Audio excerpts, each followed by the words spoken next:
જય મંગલમાં રામ રામ ને સીતારામ. કેમ છો મિત્રો? બધા મજામાં હશો. અને આજે આપણે ગુંદાનું શાક બનાવવાનું છે.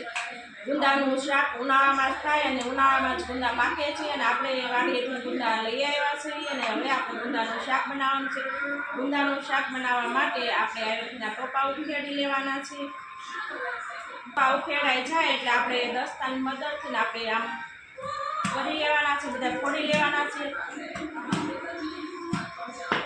ફોડીને આપણે તપેલીમાં નાખીએ અને છાશ નાખીને હવે આપણે ગેસ ઉપર મૂકી દેવાના છે. હવે આવી રીતના હું બધું બતાવતી નથી ને હું પછી બાફવા મૂકી દઉં છું. હવે આપણે ગુંદા ફોડીને સરસ છાશ નાખીને હવે ગેસ ઉપર મૂકવા જાઉં છું. હવે આપણે ગેસ ઉપર બાફવા 10 મિનિટ આપણે બાફવા મૂકી દઈશું એટલે આપણા ગુંદા થઈ જશે બફાઈને તૈયાર. ગુંદા બફાય ત્યાં સુધી આપણે મસાલો તૈયાર કરી નાખીએ અને ગુંદા બફાય એટલે 10 મિનિટ ગુંદા બફાતા થશે એટલે આપણે મસાલો તૈયાર કરી દઈશું. હવે આપણે ટમેટું કાપી લીધું છે અને હવે આપણે ડુંગળીને લાલ મરચું એ પણ આપણે સુધારી લીધા છે. હવે બે મસાલા તૈયાર થઈ ગયા છે. હવે ખાણીમાં આપણે શીંગના દાણા ખાંડી લઈશું. શીંગના દાણા પણ ખંડાઈ ગયા છે, દાણા પણ ખંડાઈ ગયા છે આપણા.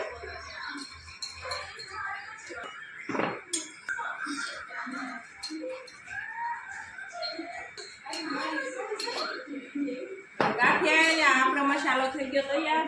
એને આપણે અગાઉથી મરચું ખાંડી લીધું છે અને હવે આપણા ગુંદા બફાઈ ગયા છે એટલે હવે આપણે ગેસ ઉપર જોઈ આવી છે ગુંદાને.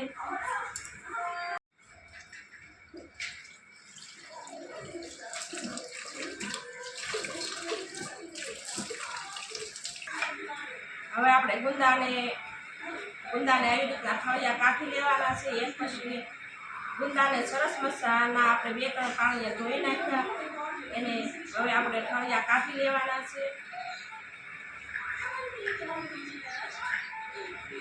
હવે જોતા પૂરતો આપણે ગુંદામાં મસાલો ભરવા મિક્સર કરશું એટલે આ વધે મસાલો પછી આપણે ગુંદાનું શાક સબ્જી હોય એની ઉપર નાખી દઈશું.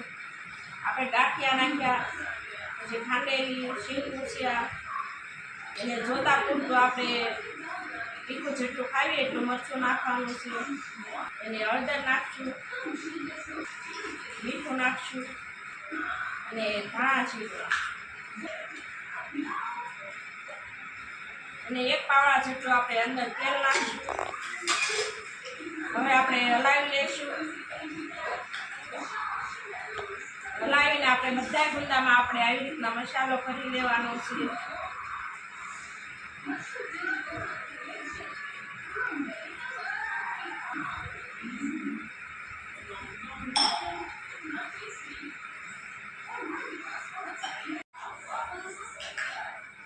હવે આપણા ગુંદા ભરાઈને તૈયાર થઈ ગયા છે અને હવે આપણે શાકનો વઘાર કરવાનો છે. ગુંદાનો આપણે તેલ નાખી દઈશું. આપણે તેલ ગરમ કરવા મૂકી દીધું. 3-4 પાવડા તેલ લીધું છે. હવે આપણે તેલ ગરમ થઈ ગયું એટલે રાઈ નાખશું. હવે રાઈ ફૂટી ગઈ એટલે જીરું નાખશું. લાલ મરચું અને ડુંગળી નાખી દઈશું. 2 મિનિટ સુધી આપણે એને લાવશું ને ચડાવશું. હવે આપણે ટમેટા નાખી દઈશું.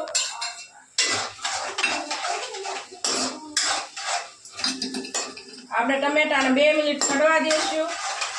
હવે આપણે ગુંદા નાખી દઈશું.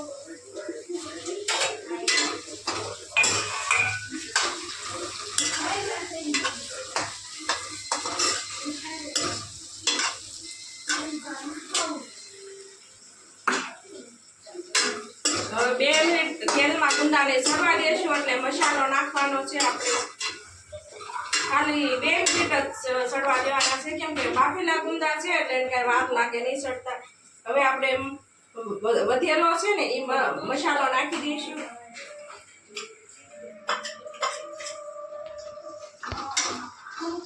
હવે મસાલો નાખીને આપણે પણ 2 મિનિટ એને ચડવા દઈશું મસાલો. જેને વઘારેલા ગુંદા ભાવતા હોય ને તો 2 ત્રણ લઈ એકા બહુ મસ્ત લાગે આ વઘારેલા ગુંદા મને તો બહુ ભાવે એટલે હું લઈ લઉં છું ગુંદા 2-4 વઘારેલા એને હવે આપણે એમાં છાશ નાખી દઈશું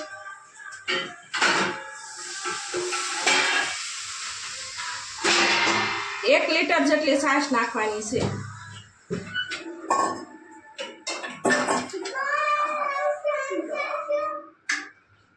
હવે આપણે આ છાશ નાખ્યા પછી 10 મિનિટ સુધી આપણે એને ચડવા દેવાનું છે એટલે સરસ કલર આવી જશે અને આપણા ગુંદા થઈ જશે તૈયાર